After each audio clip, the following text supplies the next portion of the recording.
자, 오늘은 이 말씀을 가지고 사도들이 전한 말씀, 성령이 오셨습니다 라는 말씀을 전하겠습니다. 한번 따라합시다. 성령이 오셨습니다.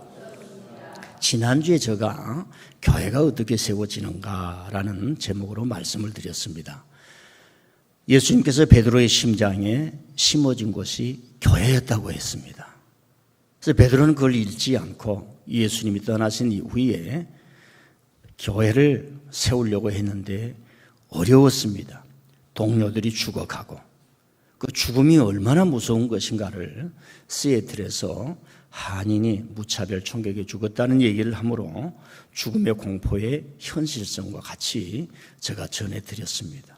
그런데 결과적으로 보면 베드로나 이 초대교회 교우들이 뒤로 물러가지 않았어요. 왜 그랬을까? 2000년 전에 있었던 일을 우리는 생각을 해보게 됩니다. 만일에 조금 깊은 관심을 가지고 우리 교회에 와서 몇 사람들과 대화하면서 이 교회가 드리는 예배와 신앙의 관점을 좀 이해하게 되면 여기에 계신 분들이 누구인가? 몇 사람 안 되는 일, 어떻게 이런 일을 할 수 있을까? 그런 생각을 가지게 될 겁니다. 초대교회의 그 엄혹한 죽음의 공포가, 죽음의 광란이 사람을 죽이는 일들을 짐승 죽이는 일처럼 했던 그 2000년 전의 일들이 몰아치는데 사도들과 성도들이 뒤로 물러서지 않고 든든했던 이유는 그 중에 7명의 든든한 엘리트들이 있었다. 성령이 충만하고 지혜가 충만하고 성도들에게 저 사람이면 됩니다. 저 사람이면 됩니다. 그 7명에 들지 않았던 바나바도 있었다. 바나바는 원래 이름이 요셉이었는데 베드로나 그의 사도들이 그 바나바를 볼 때 저 사람도 우리에게 위로를 주고 힘을 주는 사람이었다. 그래서 이름을 고쳐준 겁니다. 그리고 바나바는 그 이름을 평생 썼다는 얘기를 드리므로 어떤 오목한 시대가 와도 교회를 지키고 하나님의 종으로서 바로 서려고 하는 이 바나바와 같은 대인들이 있었기 때문에 초대교회가 일어났다. 가정도요, 다 어렵지만은 한 사람이 바로 서면 되고요. 교회도요, 저와 여러분이 하나님 나라 갈 때까지 은혜의 생활을 하면은 정말로 교회를 지키는 든든한 사람이 있으면은 은혜의 교회가 될 수 있다라는 메시지를 전했습니다. 그러면 우리가 질문하는 거예요. 그 교회를 세웠던 사도들이 맨 처음 전했던 메시지가 뭐인가? 그 사도들이 어떻게 해서 교회를 세웠으며 그들의 입으로 견딜 수가 없어서 맨 처음 전했던 메시지가 뭔가? 오늘 말씀입니다. 성령이 오셨습니다. 당신들이 볼 때 우리가 미쳐버렸고 세술에 취한 것 같고 완전히 죽음의 공포 위에서 일어서서 하나님 나라를 증거하고 두려워하지 않으면서 살아가는 것은 성령이 오셔서 불처럼 오셔서 우리로 하여금 예수님을 다시 보게 하고 두려움이 물러가게 하고, 여러분 성령이 오시면 두려움이 물러가는 줄 믿습니다. 저는 79년까지 성령이란 말을 들어보지를 못했어요. 제가 무지했을 것이고 성경 공부에 참석하지 않았을 것이고, 그래서 79년도 12월 달에 형이 기도원 가자 해가지고 세상에 기도원에서 부흥한 목사님을 통해서 성령이라는 말을 처음 들었는데 얼마나 우리의 생활에 한계가 있었고 부족한 점이 있었는가. 요즘은요, 성령의 역사와 성령이 하시는 일과 성령을 통해서 예수님을 바라보게 하고 교회 바른 성도가 되기를 바란다는 말씀 메시지를 너무 많이 하지만은 사람들이 귀를 닫습니다. 성령은 바람처럼 역사해요. 어디서 와서 어디 가는지 모르지만 내밀하게, 은밀하게 우리가 보지 못하는 가운데, 여러분 저는 남자들은 매일마다 수염을 깎습니다. 어떨 때는 좀 지겨워요. 이거 좀 안 깎을 수는 없나? 안 깎으면 송춘종 집사님처럼 됩니다. 잘하는 게 볼 수가 없어요. 손톱이 금방 자랍니다. 머리털이 금방 자랍니다. 저 이번 주에 이발을 했거든요. 왜 이렇게 빨리 자랄까? 잘하는 거 볼 수가 없어요. 하나님의 영은 여러분에게 생명을 주시고 교회 가게 하시고 지혜를 주시고 모든 걸 다 하시는데 저와 여러분이 감각이 떨어져 버린 거예요.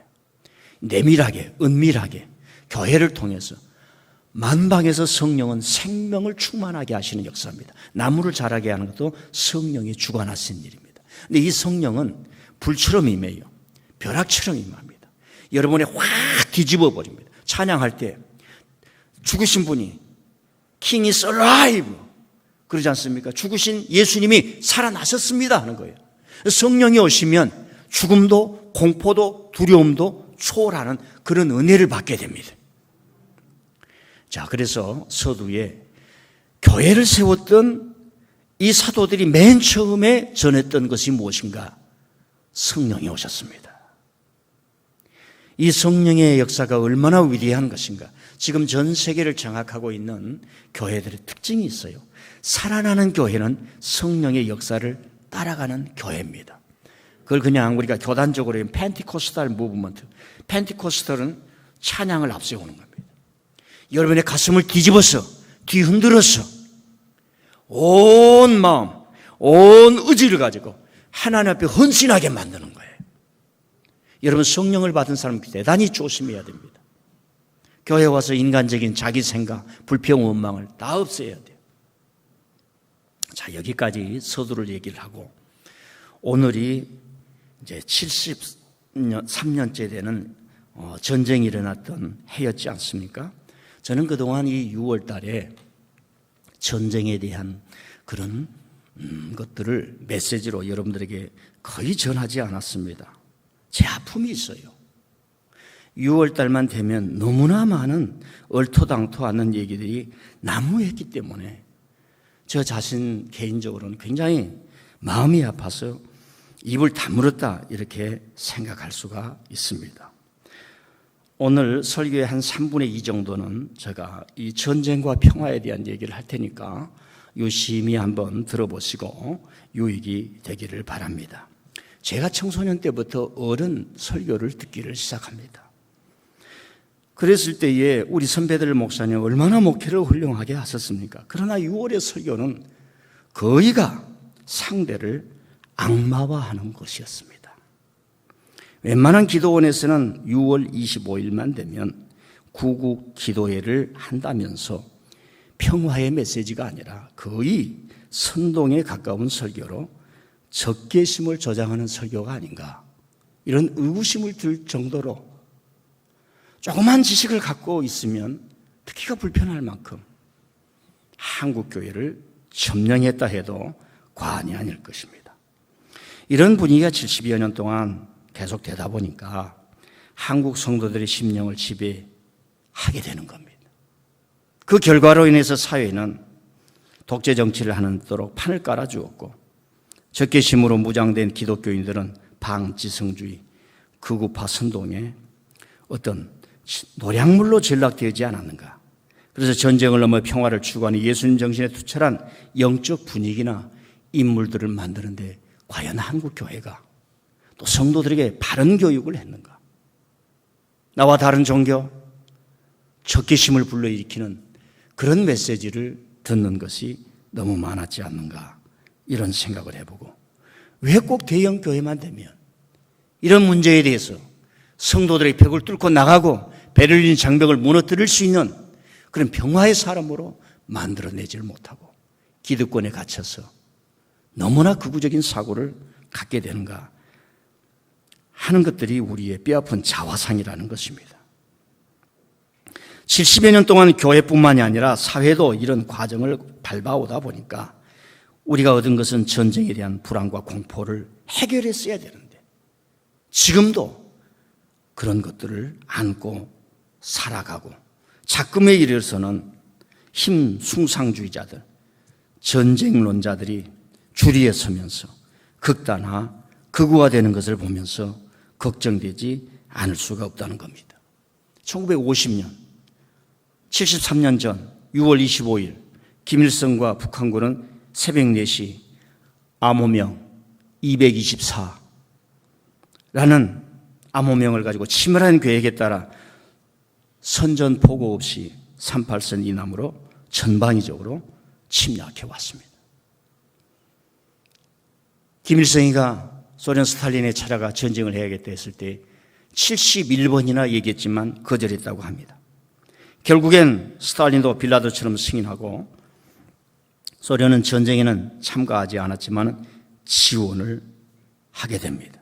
결국 유엔연합국 16개국이 참전하면서 중국도 참전하면서 이 조그만 나라에서 국제전쟁이 치러지면서 그야말로 지옥이 되었습니다.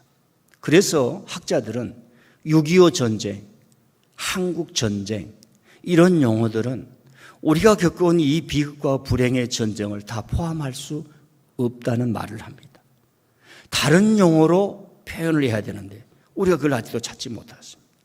6.25 전쟁이라면 6월 25일에 일어난 전쟁, 내전 이런 거 이상의 의미를 주지 못한다고 합니다. 미국에서 한국 전쟁을 잊혀진 전쟁을 잊어버렸어요. 코리안 워라고 하는데 코리안 워를 한국 전쟁으로 번역할 수 없을 만큼 우리는 이 조그만 땅에 전 세계의 강대국들이 와서 짓밟으면서 전쟁을 했기 때문에 그런 용어가 다 우리 아픔들을 포함할 수 없다 하는 얘기들을 합니다. 김일성은 동족에게 총질을 하고 나라를 두 동강냈기 때문에 역사가 있는 한 악한 자로 기록이 될 겁니다. 어떻게 한민족이 가진 이 유산에 총질을 하고 나라를 두 동강낸 일을 할 수가 있습니까? 그리고 전쟁 전부터 수많은 총격전이 38선 중심으로 일어나 이미 10만 명 이상의 사상자가 났습니다. 전쟁 전에. 그런데도 준비하지 않고 방기했던 우리나라 남한의 초대 대통령, 전쟁이 나자마자 제일 먼저 도망가면서 사람들이 한강 다리를 건너와 자기가 피난 가는 길에 방해가 될까 봐 시민들이 한강 다리를 건너고 있는데 폭파했다는 것. 저와 여러분은 아픈 이야기로 기억하고 있지 않습니까? 2차 대전이 일어났어요.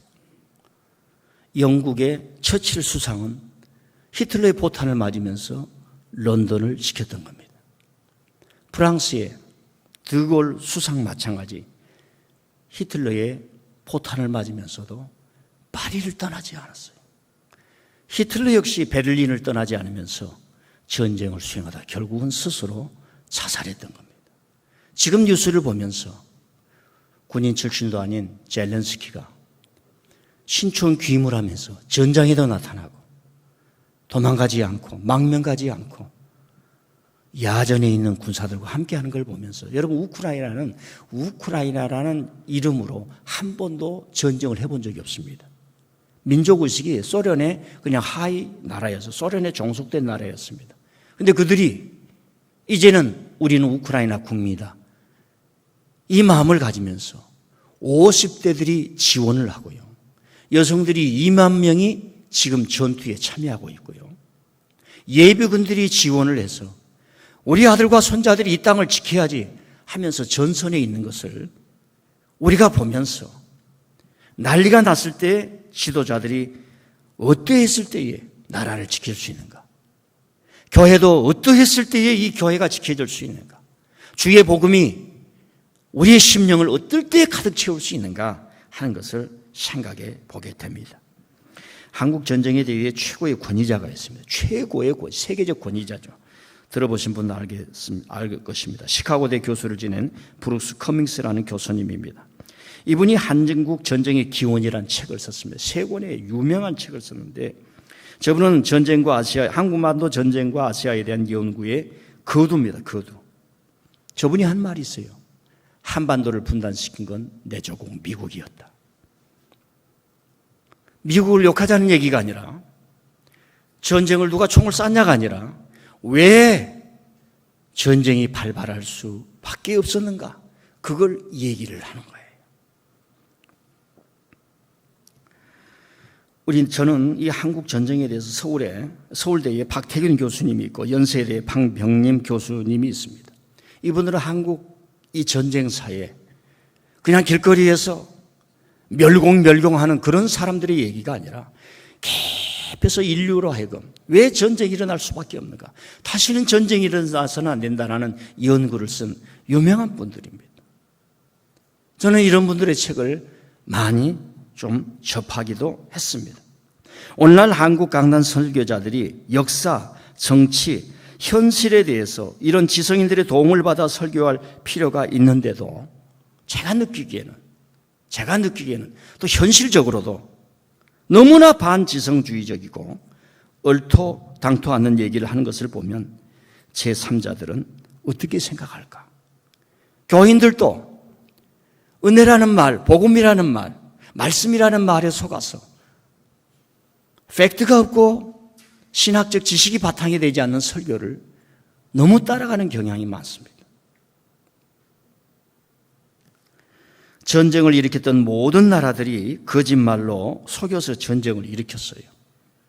일제가 조선과 중국에 일으킨 전쟁도 마찬가지, 영국이 중국에 일으킨 아편 전쟁도 마찬가지, 미국이 베트남에 일으킨 전쟁, 북백특콩이 통킹만에 있는 미국 군함을 공격했다고 거짓말을 꾸민 페타곤 문건이 있어요. 그 페타곤 문건을 공개한 사람이 미국 국회의원이었습니다. 결국에는 미국이 처절하게 이 베트남에서 실패하게 돼. 1, 2차 전쟁 마찬가지. 모두가 다 거짓말을 꾸며 전쟁을 하게 되었던 것입니다. 여러분, 전쟁은 우연히 일어나는 게 아니에요. 힘주의자들이, 강공주의자들이 자신은 전선에 가지 않고 겨우 18살짜리 청년들을 군에 징집해서 50세, 55세까지 남자들 다 전선에 보내면서 죽음의 방패로 맞고 자기들은 후방에서 벙커에 앉아서 뉴스를 만들어냈던 그런 사람들이 전쟁을 했던 겁니다. 그런데 우리들은 그런 사람들에게 박수치고 힘숭상주의자들에게 표를 주고 잘한다 하면서 우리가 더 강한 자가 되어야 된다, 이런 사고로 가면서 인류의 비극이 왔던 것입니다. 지금 북한은요, 포나 폭탄을 맞아도 무너질 것들이 별로 없어요. 남한은요, 전쟁이 얼마나 연약하냐면은 서울 전체, 도시 전체가 날벼락이 날 정도로 전쟁이 취약합니다. 여러분, 9.11 테러 났지요. 빌딩 하나 무너지니까 거기에서 순간적으로 3,000명이 다 죽습니다. 그들이 포함된 가족과 자손들이 얼마며 그들이 포함된 회사가 얼마입니까? 대한민국이 요즘은 포탄이요, 그냥 때리는 게 아니라 그 정확한 목표물에 떠들입니다. 대한민국에 전기선 가는 게, 전력 공급하는 게 딱 들으면 여러분 꼭대기에 산 사람 내려올 수도 없어요. 슈퍼마켓 다 전기 나갑니다. 냉장고에 다 음식 썼습니다. 이틀 지나면 다 굶어서 죽습니다. 지금 우루과이에 물이 없어가지고 소떼들이 다 죽은 그 시신을 본 적이 있습니까? 사진으로 본 적이 있습니까? 남한은 너무 취약합니다. 어떤 사람은 지하철소, 여러분 세덤 스톤이라고 하는 거, 그 타리우스라고 하는 그런 것들은 500km 이상을 날아서 폭탄이 지하철을 수십 킬로미터로 내려가는 거예요. 수십 미터로 내려가요. 그래서 안에서 터지게 됐어요. 지하철로 숨는다고요? 비상벨 울려도 소용이 없어요. 서울은, 우리 남한은 이렇게 전쟁에 취약합니다. 전쟁이 있었으면서도 도시건설이 부동산업자들에게 다 밀어주는 바람에 이렇게 됐습니다. 전쟁 나면 우리 교회 이 지하로 오면 다 죽습니다. 이 한 방 떨어지면 다 죽게 되는 거예요. 정밀 타격하기 때문에 그렇습니다. 제가 하는 얘기는 절대로 전쟁론자들이 앞서게 해서는 안 됩니다. 길가에서 전쟁은 없어서는 안 됩니다. 이 한국교회 연합단체, 한국교회협의회에서 청년들이 그 일을 하고 있어요. 전쟁하면 안 됩니다. 사인하고 갈 필요도 있습니다. 자꾸 그런 얘기를 해야 됩니다. 방관하면 나쁜 사람들이 우리를 이끌어가게 됩니다. 그런 의미에서 정치적, 군사적 타협과 대화로 무기 감축, 평화선언, 종전선언, 남북의 한민족 공동체의 힘을 이뤄내는 그런 목표로 나가야 합니다. 우리 사회에요, 이런 것과는 상관없이 혐오를 조장하는 사람이 있습니다. 차별을 조장하는 사람이 있습니다. 종교가 다르다고 배타적 감정을 자꾸 적개심을 심어준 사람들이 있습니다. 이런 사람들의 심리와 이 머리의 의식 구조는 전쟁론자들과 파괴주의자들과 똑같습니다. 순간 변해놓고 사람에게 적개심을 조장하면은 공격무기로, 신앙이 공격무기로 신앙을, 종교를 핑계 삼아 전쟁론자로 둔갑하게 됩니다. 특별히 한국 기독교에, 물론 법으로 잘못된 것은 제재를 해야겠지만 이슬람에 대한 혐오 공포를 너무 조장하는 사람들이 있습니다. 주의해야 됩니다. 우리나라가요, 얼마나 많은 평화 노력을 해왔는지 간단하게 좀 말씀드릴게요. 1972년입니다. 박정희 대통령이 7.4 남과 북이 같이 공동 성명을 발표했어요. 서로 싸우다 보니까 이렇게 다 죽게 생겼어요. 자주적으로, 평화적으로 하나의 민족임을 알고 대동단결하자. 이 세 가지를 선포한 겁니다. 미국이요, 공산주의를 때려잡자. 다 죽자. 자기 나라 국회의원들도 다 뒷조사하고 할리우드 다 뒷조사했어요. 메카시 선풍이라 그래가지고 공산주의가 있다. 어떤 한 놈이 메카시라는 의원이 우리 국회 안에 할리우드 스타들 중에 공산주의가 있다. 거짓말로 퍼뜨려가지고 다 조사해가지고 난리가 났어요. 이래가지고 나라가 다 망할 것 같아요. 안 되겠다. 회개했던 사람이 닉슨 대통령이 74년도인가 2년도인가 중국에 가서 핑퐁 얘기하고 자기들이 우리나라에서 중국하고 미국하고 싸웠잖아요. 매가다가 치고 올라가다가 중공군에게 밀려서 돌아왔잖아요. 계속 싸울 수 없으니까 그만 싸우자 해서 휴전했던 거 아닙니까? 그 사람들하고 외교를 맺었던 거예요. 맨 처음에 이렇게 싸워서는 안 된다 했던 사람들이 미국입니다. 근데 지금 저와 여러분의 의식 속에는 뭐예요? 싸워야 된다고 합니다. 한번 불질러 보면 목사도 장로도 성도도 성령 받은 사람도 다 무기가 돼요. 사람 죽이는 무기. 예. 살인하지 말라. 어떤 코너에 밀려도 살인하지 말라 했는데 그 말씀 잊어버리게 됩니다. 여러분 1988년도 우리 올림픽이 이루어졌지 않습니까? 올림픽이 나기 전에 7.7 선언을 노태우 대통령이 했어요. 남북 간의 대결 외교 종결을 선언하게 됩니다. 2장 9조에 북한을 적대와 경쟁 대상이 아니라 민족의 일부로 포용, 상호 신뢰와 공동 번영한다는 선언입니다. 이런 토대 위에 노태우 대통령은 정원식 국무총리와 북한의 어떤 그 총리와 91년 남북 기본 합의서를 만드는데 핵심이 뭐냐? 남북은 불가침한 돼. 절대로 공격하지 말자. 그런데 지금 이걸 무시하고 강공론자들이 전쟁을 하려고 하는 것을 우리가 보고 우리는 어차피 이렇기 때문에 조그만 갈등은 일어나게 되어 있습니다. 뭐 총격전이 일어난다든가 이런 것이 일어날 수가 있어요. 이런 걸 잘 관리해서 이걸 확대하지 않도록 해서 후방에 있는 저와 여러분들이 편안하게 살고 앞으로 민족 공동체를 이루도록 살아야 하는 거죠. 그러면서 김대중 대통령, 노무현 대통령, 문재인 대통령 남북 간에 이런 대화를 정상회담을 했던 것을 여러분과 저는 잘 알고 있습니다. 이런 역사적 과정에서 한민족의 전쟁을 없이 하고 휴전해서 평화선언으로 가고자 하는 노력들을 부정하는 사람들은 역사의 죄인이요 미래의 죄인입니다. 박정희 대통령 때부터 이런 발판을 깔아왔던 거예요. 그런 자들이 지금 부정을 하고 있는 것을 보면서 우리들 하여금 걱정하게 하는 것입니다. 예수님은 하나님과 우리의 화해자와 중보자가 되십니다. 화평케 하는 자, 피스메이커, 복이 있다고 했습니다. 자, 여기까지 우리가 73년 되는 전쟁을 되돌아보면서 제가 짧은 시간에 여러분들에게 전하고자 하는 우리의 어떤 신앙의 자세라고 할까요? 그런 일들을 말씀드렸습니다. 다시 결론으로 넘어가게 됩니다. 베드로 사도가 성령이 오셨습니다 그랬어요. 사람은요 내 의지로 사는 것이 아니에요. 하나님이 언젠가 찾아오면 완전히 하나님의 사람으로 변합니다.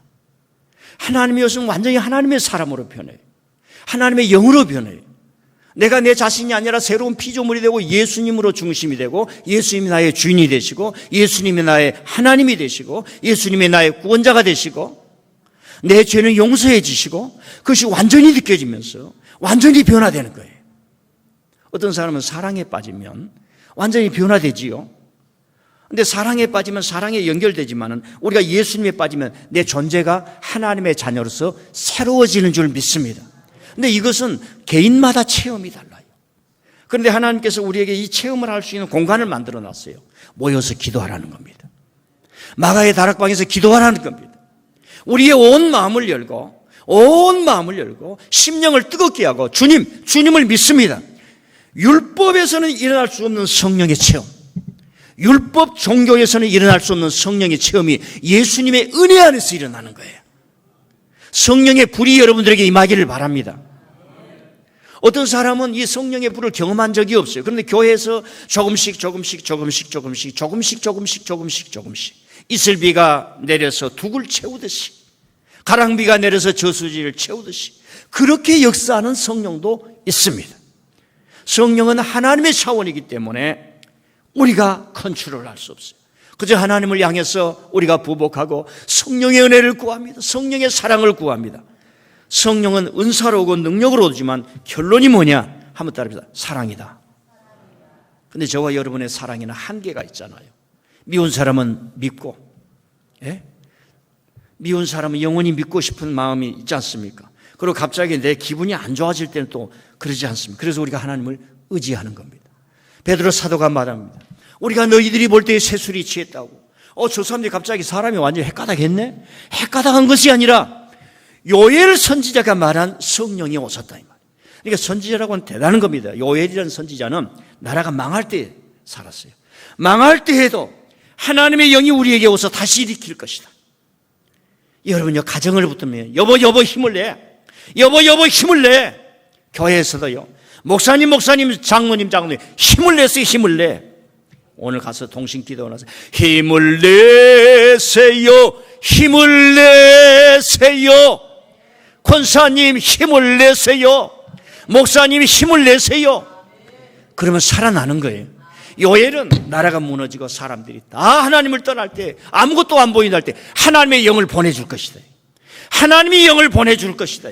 우리에게 메시아를 보내줄 것이다. 우리 민들레 교회는 반드시 커서 하나님이 주신 사명을 실현하는 그 은혜와 재미를 보게 될 것이다. 이 교회에 와서 이 사역에 참석한 사람들은 여러분이 복을 받고 3, 4대가 주의 축복을 받을 것이다. 예. 대한민국이요, 남과 북이 손을 잡고요, 전 세계 평화를 수출하면 따라올 나라가 없습니다. 따라올 나라가 없어요. 그리고 여기에 어마어마한 교회의 유산이 있어가지고 전 세계 선교사들이 안 가는 곳이 없어요. 여러분 지금 여행 가지요? 그 사람들은 빈손 들고 가서 아무도 가보지 않는 땅에 가서 교회를 잇고 지금까지도 있습니다. 유산이 어마어마하게 됩니다. 사랑하는 성도 여러분, 성령 받으실 수 있기를 바랍니다. 금주 목요일 나오셔서 성령 받으세요. 기도의 불을 받으시길 바랍니다. 그리고요, 제가 여러분들에게 뭐 헌금 얘기하려고 그런 게 아니에요. 교인들은 참여해야 돼요. 지체예요, 지체. 1만 원씩 다 헌금해서 성도들이 모일 때 모이는 사람들이 힘을 얻고 우리 교회가 하나 되는구나. 지도자는 이걸 만들어내는 겁니다. 안 하면 안 돼요, 여러분들. 동참하라는 겁니다. 동참하라는 겁니다. 아멘. 기도합니다.